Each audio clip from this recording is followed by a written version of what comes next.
Hello everyone, you are watching Lawrence. Hoping आप सभी अच्छे होंगे। हमारा स्लेव डायनेस्टी हो चुका था। आज हम द खिलजी से स्टार्ट करेंगे। तो डाल लीजिए द खिलजी डायनेस्टी या फिर वंश, ठीक है, डायनेस्टी, ठीक है। और इसका जो टाइम पीरियड रहेगा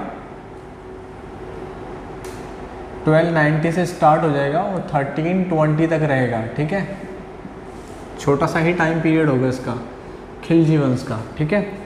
अब खिलजी वंश के जो संस्थापक होते हैं, इसकी जो फाउंडेशन रखने वाले होते हैं, नींव रखने वाले होते हैं, उनका नाम होता है फिरोज शाह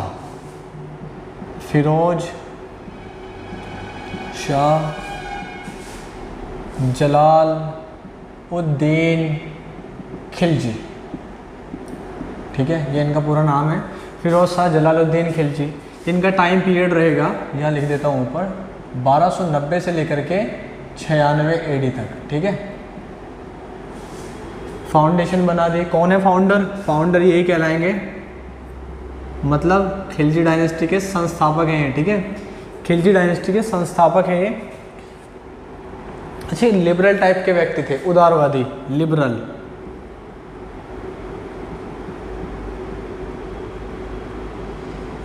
ठीक है। लोगों से अच्छे से बात करते थे, इक्वलिटी की बात हुआ करती थी। इनके टाइम पे क्या होता है, कुछ मंगोल अटैक कर देते हैं, ठीक है। और वो उन मंगोलों में 4000 लोग ऐसे होते हैं जो हार जाते हैं, फंस जाते हैं यहाँ पे दिल्ली में आकर के। और ये क्या करता है, उनको अडप्ट करा देता है इस्लाम, ठीक है। ये उनको इस्लाम में कन्वर्ट कर देता है। यानी वो कितने लोग होते हैं, 4000 समथिंग मंगोल होते हैं, जिनको डिफीट करके क्या करता है, इस्लाम में कन्वर्ट कर देता है। 4000 मुस्लिम बना देता है मंगोल को, ठीक है। इस्लाम में कन्वर्ट हो जाते हैं वो। अब इस्लाम में कन्वर्ट होने के बाद में दिल्ली में एक जगह है, नाम सुना ही होगा आपने, मंगोलपुरी। दिल्ली के अंदर आज भी है, मंगोलपुरी के नाम से फेमस है। मंगोलपुरी में उनको बसा देता है, ठीक है। दिल्ली में है मंगोलपुरी, ठीक है। ये मंगोलपुरी में उनको बसा देता है। अच्छा, इनके टाइम पे एक कांड हुआ था सिद्दीमौला का, ठीक है। सिद्दीमौला इनका और इनका 36 का आंकड़ा था, ठीक है। तो ये सिद्दीमौला को हाथियों के पैरों के नीचे डाल देता है और उनकी जान चली जाती है। तो ठीक है, ये पूछा जाता है, इंपॉर्टेंट है कि सिद्दीमौला का जो कांड हुआ था वो किस राजा के साथ हुआ था, ठीक है। ये किस शासन में सिद्दीमौला का कांड हुआ था, ठीक है। अलग अलग तरीके से पूछ लेता है, ठीक है। तो ये क्या करेगा, सिद्दीमौला जो है होंगे, इनको हाथियों के पैर के नीचे कुचलवा देगा, जिससे इनकी जान चली जाएगी, ठीक है। इसमें कुछ ज़्यादा इंपॉर्टेंट नहीं है। और इन्हीं के टाइम पीरियड में क्या होगा, 1294 के आसपास देवगिरी पे अटैक करेगा। देवगिरी पे कौन अटैक करेगा भाई, Alauddin Khilji.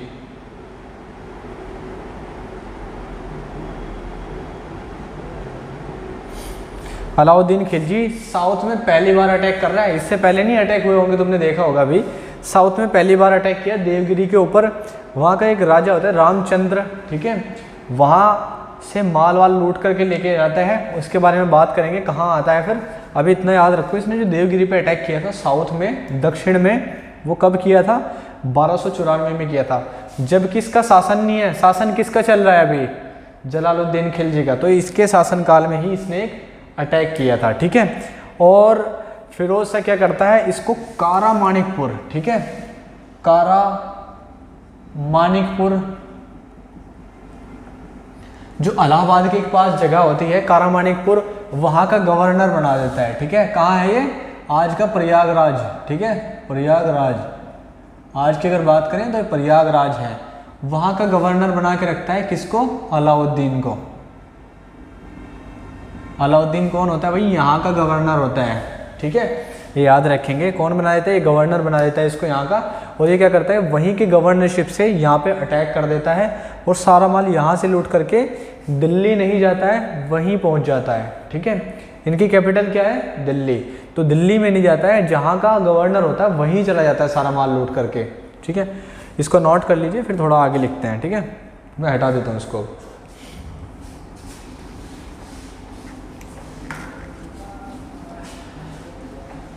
Time to time revise करने जाना है, बस कुछ नहीं है। फालतू के चक्करों में मत पड़ो इधर उधर, अपना स्टडी पे फोकस करो थोड़े टाइम और खुद के लाइफ को सेट करो। इसके बाद डाल लीजिए अलाउद्दीन खिलजी। वो उनकी डेथ हो जाती है कैसे, सॉरी वही लिख लेते हैं पहले।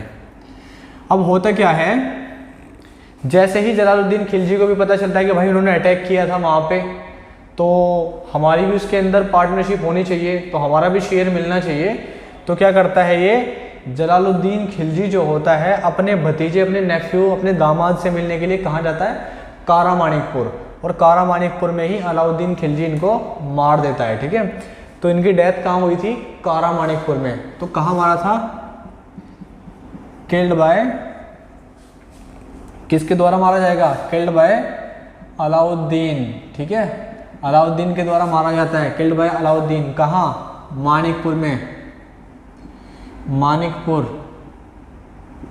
ठीक है, एक दो बारी पूछा हुआ है।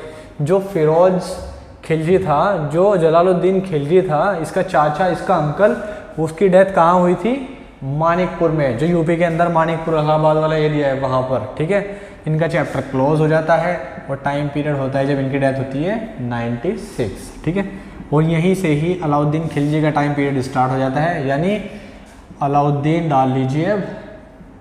अब तुम्हें इस योद्धा से मिलवाते हैं, अलाउद्दीन खिलजी। ठीक है, इसका टाइम पीरियड रहेगा 1296 से लेकर के 1316 तक, 20 साल तक राज करेगा ये। ठीक है, और ये अपनी पॉलिसीज़ की वजह से फेमस है, ना कि पद्मावती की वजह से। ठीक है, तो यहाँ पे ध्यान रखेंगे। अच्छा,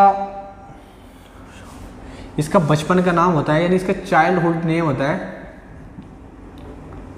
गुडशाप, गुडशप होता है इसका नाम। ठीक है, गुडशप होता है इसका नाम, याद रखेंगे इसको। और ये कहाँ का गवर्नर होता है, मानिकपुर का, पता चल ही गया आप लोगों को। ये अपनी कुछ पॉलिसीज़ की वजह से जाना जाता है। इसको इतिहास में क्यों जाना जाता है, इसकी कुछ बनाई हुई पॉलिसीज़ हैं जो आज भी लोगों के काम आती हैं। ठीक है, जो आज भी हमारे एडमिनिस्ट्रेशन में अपनाई हुई हैं, वो सारी पॉलिसीज़ हैं इसकी। तो अलाउद्दीन खिलजी क्या करता है, इसके कुछ अटैक भी हैं। ठीक है, उनको भी देखेंगे। तो इसका बचपन का नाम क्या होता है भाई, गुडशप होता है, और ये गवर्नर होता है। और जैसे ही ये अपने अंकल को मार देता है तो कारा मानिकपुर से निकलता हुआ दिल्ली पहुंचता है, और दिल्ली के रास्ते में लोगों को पैसा बांटता हुआ आता है। ठीक है, क्या करता है, पैसा बांटता हुआ आता है, और जितने भी लोग इसे मिलते हैं सबको पैसा देता है। तो ये क्या करेगा, ये 3 पॉलिसी के लिए जाना जाता है। ठीक है, इसकी जो एडमिनिस्ट्रेशन की पॉलिसी थी, यानी एडमिनिस्ट्रेशन यानी प्रशासन। ठीक है, प्रशासन की नीति। ठीक है, उसके बाद मिलिट्री रिफॉर्म, मिलिट्री रिफॉर्म यानी सैनिक नीति, सैनिक नीति। उसके बाद में मंगोल के अगेंस्ट ये एक्सपेडिशन करेगा। ठीक है, मंगोलों को एक वापस का रास्ता दिखाएगा, एक बहुत बुरी तरीके से मारेगा ये। ठीक है, इसको नोट कर लिया होगा अभी तुमने, और साथ साथ यहाँ पर भी नोट करते जाएं। कुछ इसके कुछ कमांडर थे, कमांडर, इसके कुछ कमांडर्स थे जिनमें जफर खान, ठीक है, नुसरत खान, उलू खान और मलिक काफूर। मलिक काफूर का नाम आता तो समझ गए होंगे ना कौन है मलिक काफूर। ठीक है, ये इसके कुछ कमांडर थे, और इसकी ये एडमिनिस्ट्रेशन पॉलिसी है जिसकी वजह से जाना जाता है। इसकी मार्केट पॉलिसीज़ वगैरह भी सभी इसी के अंदर पढ़ेंगे एडमिनिस्ट्रेशन के। होपिंग ये तुमने लिख लिया होगा। अब मैं इसको हटा देता हूँ।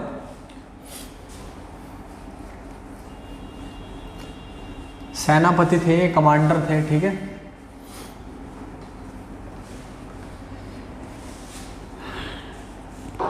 इसके टाइम पीरियड में कौन थे, अमीर खुसरो, वही 7 पैरोट। ठीक है, अमीर खुसरो।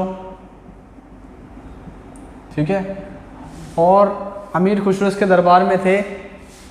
इसने टाइटल लिया था खुद में सेकंड अलेक्जेंडर का, यानी द्वितीय सिकंदर।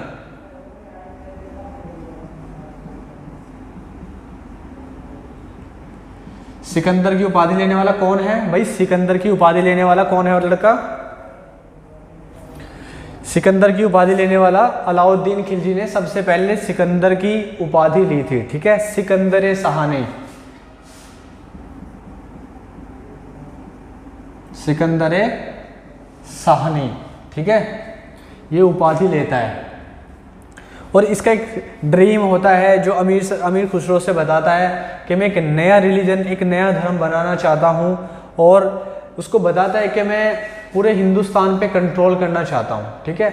और उसी तरीके से दोनों तरीके से कंट्रोल करेगा हिंदुस्तान के ऊपर, डायरेक्ट भी कंट्रोल करेगा और इनडायरेक्ट, दोनों तरीके से कंट्रोल करेगा, डायरेक्ट और इनडायरेक्ट, डायरेक्ट और इनडायरेक्ट दोनों तरीके से कंट्रोल करेगा हिंदुस्तान के ऊपर ये, ठीक है। अभी तक क्या था ना, साउथ पे कंट्रोल नहीं कर पा रहा था, उसकी पॉलिसीज साउथ तक पहुंचा ही नहीं था कोई, लेकिन ये बंदा होगा जो साउथ पे इनडायरेक्ट तरीके से कंट्रोल करवाएगा, ठीक है। मलिक काफूर को भेजेगा यहाँ पे, तो ये तुमने लिख लिया होगा, मैं इसको हटा देता हूँ। तो अमीर खुसरो ही इसको सजेस्ट करता है कि भैया बड़े बड़े सपने नहीं देखने चाहिए, तुम्हारे पास जितना है तुम उसमें ही खुश रहो, ठीक है। अब नेक्स्ट इनकी कुछ बैटल्स हैं, उनके बारे में देखेंगे। तो फर्स्ट बैटल जो होगी इसकी 1299 से लेकर के 98 से 99 होगी, जिसमें कौन होगा? राजा करण राय, ठीक है, राजा करण राय होगा। कहाँ का राजा होगा ये? गुजरात का, सोलंकी राजा, ठीक है। और यहीं पे ही क्या होगा? नुसरत खान, जो मैंने लिखवाया था अभी, नुसरत और जो उलूग है, नुसरत और उलूग दोनों जाएंगे, और यहाँ पर सोमनाथ मंदिर जो होगा, सोमनाथ, ठीक है, सोमनाथ टेम्पल, उसको भी लूट लेंगे, यहाँ पे लूट करेंगे, ठीक है, लूट करेंगे। और इसकी जो बीवी होगी जिसका नाम होगा कमला देवी, ठीक है, कमला देवी चीफ क्वीन होगी इसकी, ठीक है, इसको उठा करके ले जाएंगे। और साथ ही साथ गुजरात के पोर्ट के पास कौन मिलेगा इनको?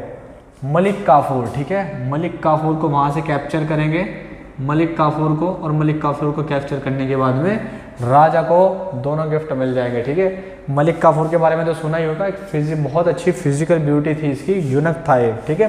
कौन था? यूनक। इसके बारे में थोड़ा अलग से पढ़ेंगे, ये तुमने लिख लिया होगा। अभी थोड़ा इधर लिखो, 1301 का टाइम पीरियड आता है, रणथंबोर, ठीक है, रणथंबोर। यानी यहाँ पे कौन राजा होगा? राजा हामिरदेव, राजा हामिरदेव, ठीक है।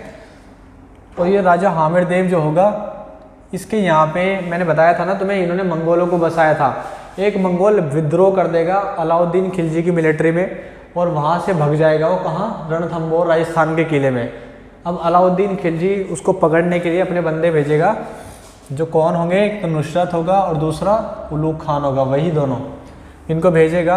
और यहाँ पे नुसरत खान की डेथ हो जाएगी, ठीक है, लेकिन इसके किले को बर्बाद कर दिया जाएगा। और यहीं पे ही जौहर परफॉर्म होता है, ठीक है, जौहर परफॉर्म होता है। जौहर तो पता ही होगा ना, जो पद्मावती ने किया था, वही। नेक्स्ट 1303, ये टाइम पीरियड तो सभी को याद होगा, हाँ, राजा रतन सिंह, राजा रतन सिंह, ठीक है, कहाँ के राजा हैं? चित्तौड़ के, चित्तौड़ के राजा हैं, ठीक है। और यही होता है कौन सा स्कैन? पद्मावती या पद्मावत, ठीक है, पद्मावत एपिसोड यहीं पे होता है वो। अभी समझो, कुछ लोग तो कुछ वो मलिक मोहम्मद जायसी ने लिखा है कि 1540 में लिख रहा है मलिक मोहम्मद जायसी। कितने में? मलिक मोहम्मद जायसी 1540 में आएगा और लिखेगा कि भैया जो अलाउद्दीन खिलजी ने ये चित्तौड़ पे अटैक किया था, उसका एक कारण रहा था, और वो कारण ये था कि वहाँ पे पद्मावत नाम की एक रानी थी, उसको देखने के चक्कर में, उसको लाने के चक्कर में क्या करता है ये अलाउद्दीन खिलजी अटैक करता है। पर अगर एक्चुअल में देखा जाए तो देखो ये अटैक कब हो रहा है और वो कब आ रहे हैं, तो इसको माना नहीं जाता कि भैया ऐसा कुछ रहा होगा स्कैन, ठीक है। ये अपने राज्यों को बढ़ाने के लिए राजाओं के बीच में लड़ाई हुई थी, तो इसीलिए ये माना जाता है, ठीक है। तो यहाँ पे क्या होगा, अलाउद्दीन खुद भी आ जाएगा ठीक है, अलाउद्दीन भी होगा। और दूसरा कौन होगा? उलूग खान। और यहाँ पे आई विटनेस रहेगा अमीर खुसरो। अमीर खुसरो ने इसे आंखों से देखा है, ऐसा मलिक मोहम्मद जायसी ने भी लिखा है। ठीक है, आई विटनेस, आंखों देखा, हाल देखा है इन्होंने यहाँ पे जो हुआ था। ठीक है, इसमें क्या होता है, राजा रतन सिंह हार जाता है। ठीक है, और अलाउद्दीन की जीत हो जाती है। तो यहाँ से चित्तौड़ वाली जो कहानी है ये सारी चलती रहेगी। मुगल आएंगे तब भी चित्तौड़ के किले से दुश्मनी ही चलती रहेगी। ठीक है, हॉपिंग ये तीनों तुमने इसको नोट कर लो, तुमने लिख ही लिया होगा। मैं इसको हटा देता हूँ।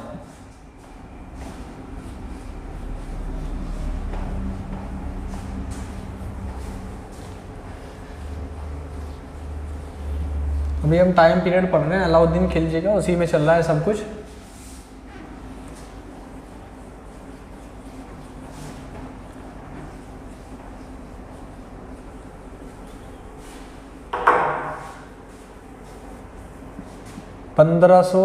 सॉरी 1309 का टाइम पीरियड आता है। अब यहाँ पे मलिक एक होता है वारंगल, वारंगल। ठीक है, वारंगल ये ईस्टर्न वाला एरिया, साउथ ईस्टर्न वाला एरिया। ठीक है, आंध्र प्रदेश उसके ऊपर वाला एरिया, उसे क्या कहेंगे? वारंगल। और वहीं पे ही एक राजा होंगे, अच्छा, रुद्र प्रताप देव, रुद्र प्रताप या देव रुद्र प्रताप, देव कर लो, देव रुद्र प्रताप। ठीक है, ये राजा होंगे। और यहीं पे ही मलिक काफूर को भेजा जाएगा। मलिक काफूर जाएगा यहाँ से, पैसा वैसा लेगा, कहेगा भैया आप सरकार हमारे अंडर में चलाओ मिल करके। ठीक है, तो यहाँ पे कोहिनूर मिलेगा इसको, कोहिनूर का हीरा। ठीक है, जो किसको दे करके ले जा करके? अलाउद्दीन खिलजी को। ठीक है, कोहिनूर का हीरा अलाउद्दीन खिलजी को दे दिया जाएगा। 1311 का टाइम पीरियड आएगा, ये पहुंचेंगे मदुराई, मदुराई यानी तमिलनाडु नीचे वाले एरिया में। ठीक है, यहाँ के राजा कौन होंगे? वीर पांडे। और ये जो वीर पांडे होंगे इनसे पैसा लेगा, बहुत सारा कंपनसेशन लेके जाएगा, कंपनसेशन, मुआवजा वगैरह। ठीक है, टैक्स वगैरह। ठीक है, अब ये क्या करते थे, जैसे राजा का कोई कमांडर आया करता था तब तो कहते थे ठीक है भैया हम तुम्हारे साथ मिलकर के सरकार चलाएंगे। लेकिन जैसे वो वापस चला जाता था फिर से खुद को इंडिपेंडेंट कर देते थे, क्योंकि दिल्ली काफ़ी दूर होती थी और तमिलनाडु की अगर बात करें तो वहाँ से आने में बहुत टाइम लगता था, तो कंट्रोल करना पॉसिबल नहीं था। इसलिए इनडायरेक्ट कंट्रोल किया वहाँ पे मलिक काफूर को भेज भेज के। और मलिक काफूर ने बहुत सारी वहाँ पे मंदिरों को भी तोड़ा है और बहुत सारी जगहों को बर्बाद किया उसने, बहुत लोगों को भी मारा। ये पहले एक हिंदू हुआ करता था, बाद में इसको मुस्लिम में कन्वर्ट कर देता है अलाउद्दीन खिलजी। लिखो इसको,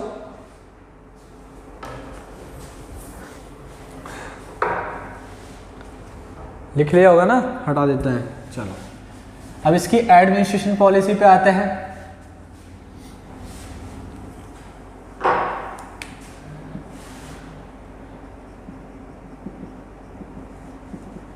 एडमिनिस्ट्रेशन पॉलिसी, ठीक है भाई,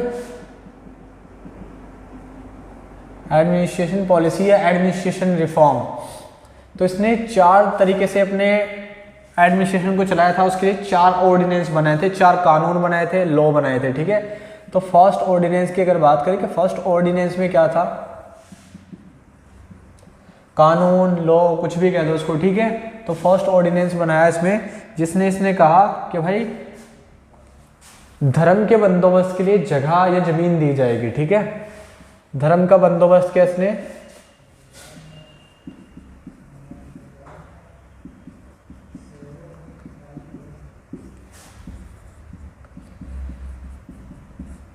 धर्म के बंदोबस्त के लिए जमीन दी। ठीक है, नेक्स्ट एक और ऑर्डिनेंस था, सेकंड ऑर्डिनेंस। उसमें क्या किया इसने, अपना स्पाई सिस्टम बहुत स्ट्रॉन्ग बनाया। और इसके स्पाई सिस्टम को ही क्या कहा जाता था, बरीद, मतलब जासूस विभाग या फिर गुप्तचर विभाग, गुप्तचर विभाग। इसी को क्या कहा जाता था दूसरा, बरीद। ठीक है भाई, याद रखेंगे क्या कहा जाता था, बरीद। थर्ड नंबर का इसने ऑर्डिनेंस चलाया, थर्ड नंबर का जो ऑर्डिनेंस है, थर्ड नंबर, ठीक है, ऑर्डिनेंस। इसने कहा भैया जो आप वाइन और ड्रग्स लेते हो ना, खत्म करो उसको। वाइन और ड्रग्स बैन कर दिया इसने, वाइन एंड ड्रग्स। मतलब दारू पी करके कोई राजा के खिलाफ साजिश ना कर ले, ठीक है, राजा को मार ना दे, तो इसलिए क्या करा, वाइन एंड ड्रग्स बंद कर दिया इसने। और फोर्थ नंबर पे इसने कहा कि जो गैदरिंग होगी ना, उलमा वगैरह जो होंगे, बड़े बड़े लोग, उलमा मतलब जो मुस्लिम लोगों के धर्म गुरु, वो इकट्ठा नहीं हो सकते एक जगह। 144 लगा दी उनके लिए, ठीक है, धारा 144 के भैया 2 से ज़्यादा बंदे इकट्ठे नहीं हो सकते अब कहीं भी, ताकि आपस में बातचीत कर लें और फिर राजा को मारने की साजिश ना बना लें, ठीक है। फोर्थ ऑर्डिनेंस था ये। और इसी के अंदर बोला गया कि अगर कोई भी शादी करेगा तो पहले राजा से परमिशन लेनी पड़ेगी, ठीक है, बिना राजा की परमिशन के कोई भी शादी नहीं करेगा, ठीक है, बिना परमिशन, बिना आज्ञा शादी नहीं होगी, ठीक है। और दूसरा इसने कहा कि भैया जो उलमा होंगे, नोबल्स होंगे, वो इकट्ठा होना मना होगा उनके लिए क्या लग गया, 144 धारा लगा दी, ठीक है, कि भैया इकट्ठा नहीं हो सकते आप लोग। तो ये 4 इसके एडमिनिस्ट्रेशन चलाने के इसके लॉ थे, ठीक है। इसको हटा देता हूँ मैं, इसके मिलिट्री रिफॉर्म देखना।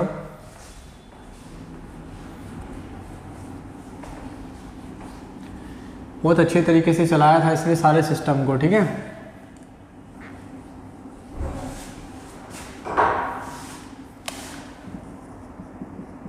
मिलिट्री रिफॉर्म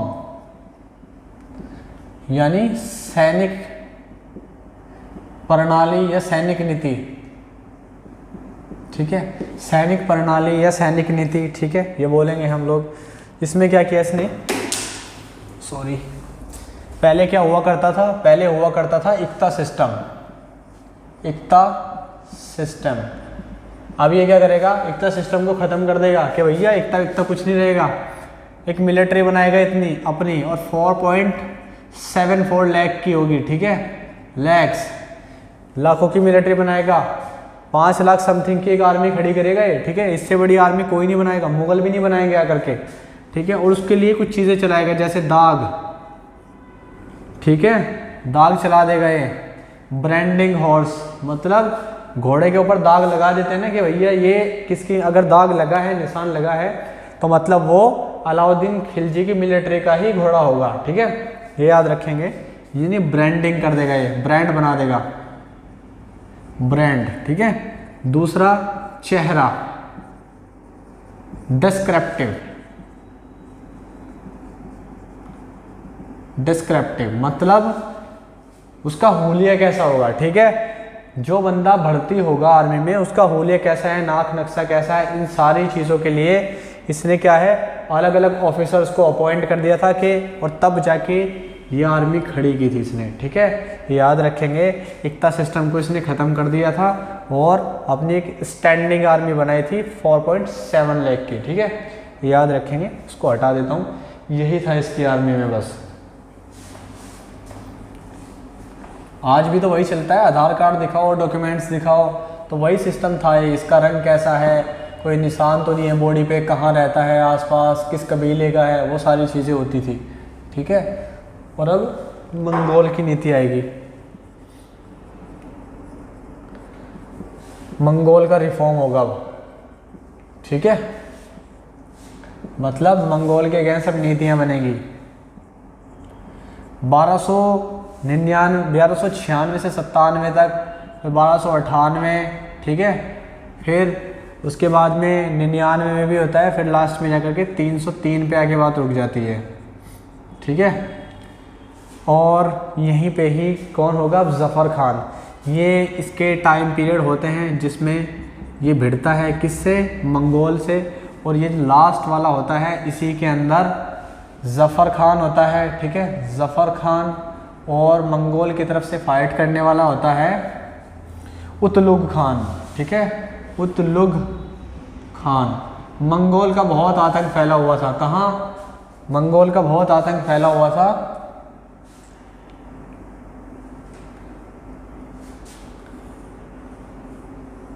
इस वाले एरिया में, बहुत आतंक फैला हुआ था। यहाँ थोड़ा सा एरिया उनके कब्जे में भी होता है, ठीक है, ये वाला एरिया थोड़ा नीचे को ऊपर को, ये थोड़ा सा एरिया उनके कब्जे में भी होता है। और यहीं पे ही अब जफ़र खान उनसे भिड़ने वाला है, किससे? उतलुग खान से। इसकी आर्मी होगी 1,20,000 और जफ़र खान होगा सिर्फ 5,000 की आर्मी के साथ, ठीक है।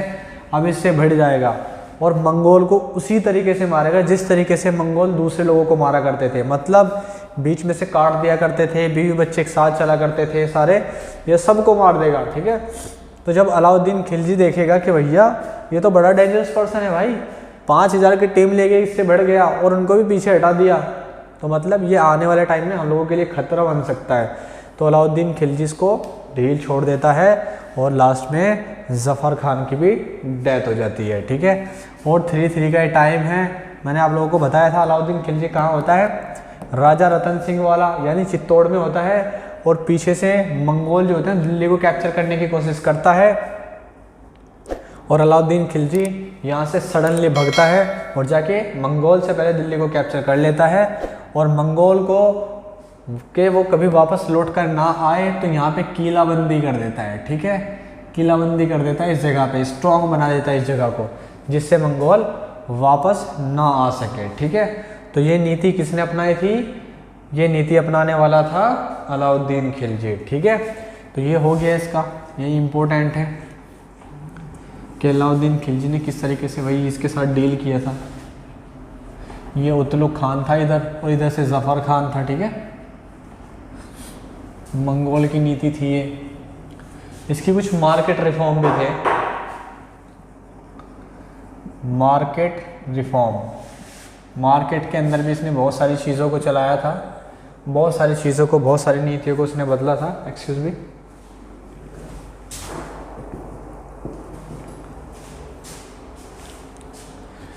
तो ये मार्केट का जो रिफॉर्म है इसमें क्या किया था, इसने मार्केट को अलग अलग टाइप से डिवाइड कर दिया कि भैया एक मार्केट तो होगी जिसमें आप क्लॉथ खरीदोगे, कपड़े वपड़े खरीदोगे, ठीक है, क्लॉथ्स। नेक्स्ट जिसमें एसेंशियल कमोडिटीज़ होगी, एसेंशियल कमोडिटीज़ मतलब खाने पीने का सामान। दूसरी, अगर आपको स्लेव वगैरह खरीदने हैं तो अलग मंडी में जाओ, ठीक है। और दूसरी थी एक एनिमल हस्बेंड्री, ठीक है, एनिमल हस्बेंड्री। और यहीं पे ही आप खेती वगैरह से रिलेटेड कोई भी काम है तो आप मंडी वंडी के काम आप यहाँ पे जाके कर सकते हो, ठीक है। और इसके यहाँ मंडी को कहा जाता था सहना, ठीक है, और मंडी को चलाने वाला बंदा कहलाता था सहनाए मंडी, सहनाए मंडी, ठीक है। इसने कुछ पोस्ट भी बनाई थी, दीवाने रियासत, ठीक है, जो इसको डील करता था, दीवान ए रियासत,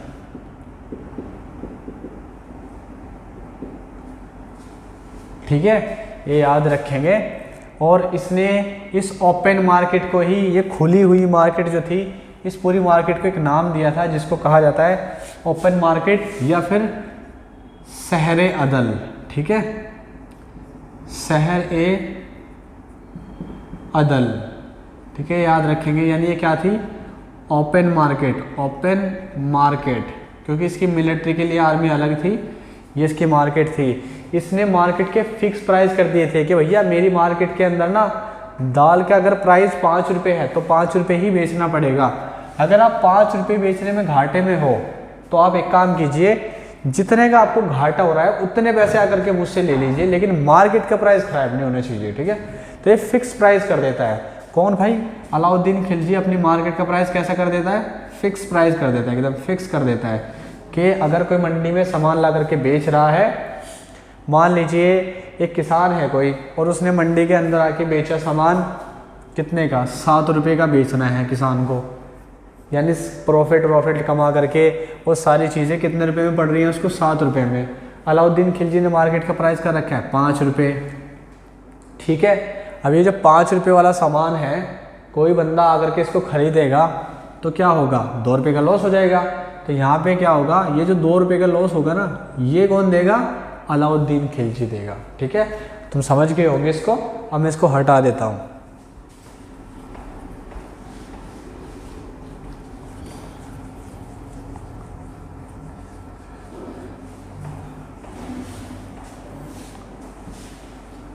सहना होगा, सहनाई मंडी होगा, दीवानी रियासत होगा, यानी फाइनेंस मिनिस्टर, ठीक है। बाकी इसमें ऐसे कोई काम नहीं है। और जो और एग्ज़ाम से रिलेटेड बनते हों, थोड़ा सा इसके बारे में जान लेते हैं। किसके, मलिक काफूर, ठीक है। मलिक काफूर कहाँ से पकड़ा गया था भाई इसको, गुजरात के पोर्ट से पकड़ा गया था। गुजरात के पोर्ट से मतलब गुजरात किनारे, ठीक है, गुजरात किनारे पकड़ा गया था इसको। इसी को 1000 दिनारी भी बोला जाता है, 1000 दिनारी, ठीक है। और इसके बारे में बताने वाले हैं इब्न बतूता। इब्न बतूता एक फेमस ट्रैवलर होंगे, वो इसके बारे में बताएंगे। यानी जो आगे आने वाला टाइम पीरियड होगा किसका, मोहम्मद बिन तुगलक का, वहाँ पे इसके बारे में बताया जाएगा कि इसको 1000 दिनारी बोला जाता था, ठीक है। ये इब्न बतूता बताएंगे इसके बारे में। और ये एक यूनक था, ठीक है, नपुंसक। और इसकी जो फिजिकल ब्यूटी थी बहुत ही ज़्यादा औसम थी, ठीक है, बहुत ज़्यादा अट्रैक्ट करने वाली बॉडी थी इसकी। तभी क्या होता है, अलाउद्दीन खिलजी को ये बहुत ज़्यादा अट्रैक्ट कर लेता है, ठीक है। और ये पहले एक हिंदू हुआ करता था, बाद में इसको कन्वर्ट करके इस्लाम में ले आता है, कौन, अलाउद्दीन खिलजी, ठीक है। समझ में आया, बस इतनी ही बातें इसके बारे में लिखनी है, लिखो इसको। लिख लिया होगा, इसको हटा देते हैं।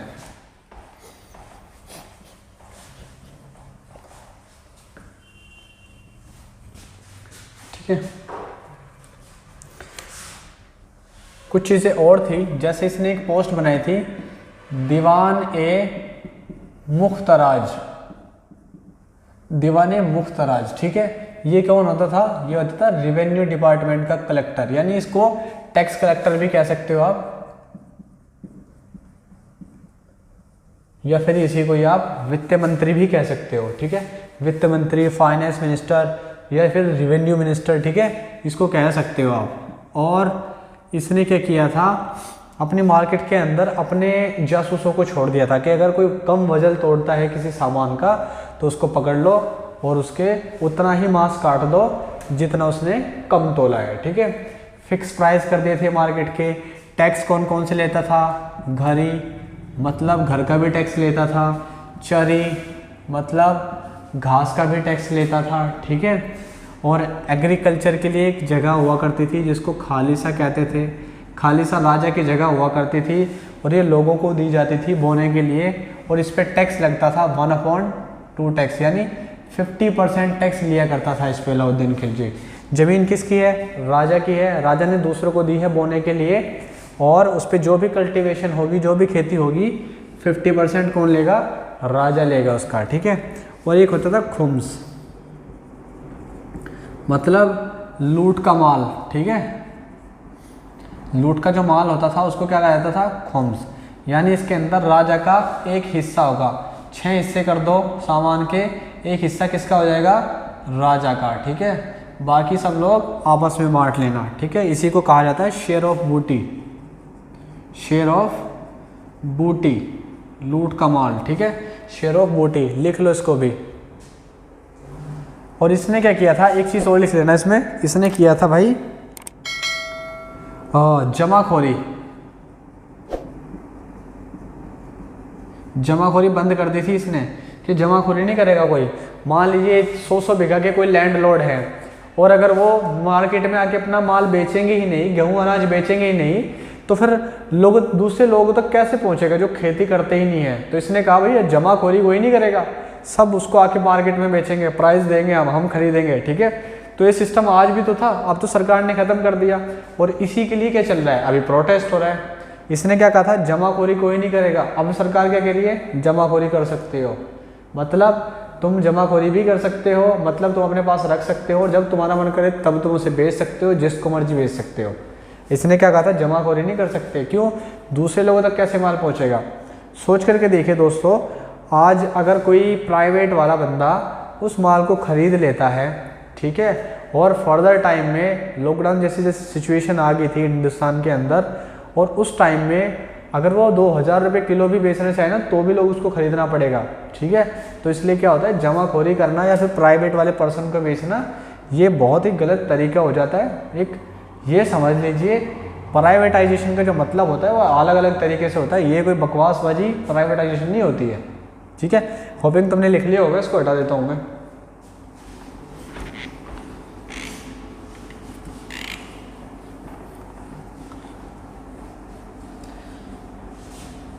ठीक है, ये सब इसके बारे में था, ये सब इसने किया। नेक्स्ट इसका बेटा आएगा।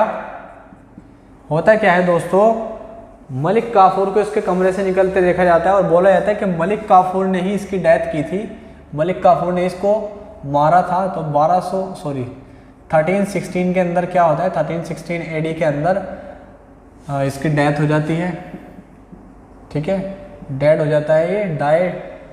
और मलिक काफूर जो होता है, अब इसका तो वजीर होता है। मलिक काफूर कौन होता है, वजीर होता है, नायाब जैसा होता है, PM के लेवल का होता है, यानी राजा के बाद किसके पास सबसे ज़्यादा पावर थी, इसके पास। तो ये क्या करेगा, अलाउद्दीन का एक बेटा होगा जिसका नाम होगा शिहाबुद्दीन, शिहाबुद्दीन, ठीक है, जिसकी एज होगी 7 साल की, सिर्फ 7 ईयर। ये 13 इसी डेट में 1316 AD में ही क्या करेगा, मलिक काफूर इसको राजा बना देगा, ठीक है। इसको राजा क्यों बनाएगा, बच्चा है, ये राजा ये बनेगा, पावर इसकी होगी।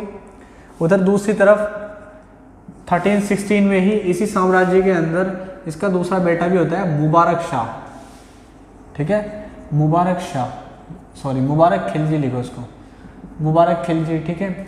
ये मुबारक खिलजी भी होता है, और इसको डील करने वाला पीछे से कौन होता है, मलिक काफूर जैसे ही होता है, खुसरो खान, ठीक है, खुसरो खान। अब खुसरो खान तो चाहता है कि मुबारक खिलजी बन जाए, मलिक काफूर चाहता है कि शिहाबुद्दीन बन जाए।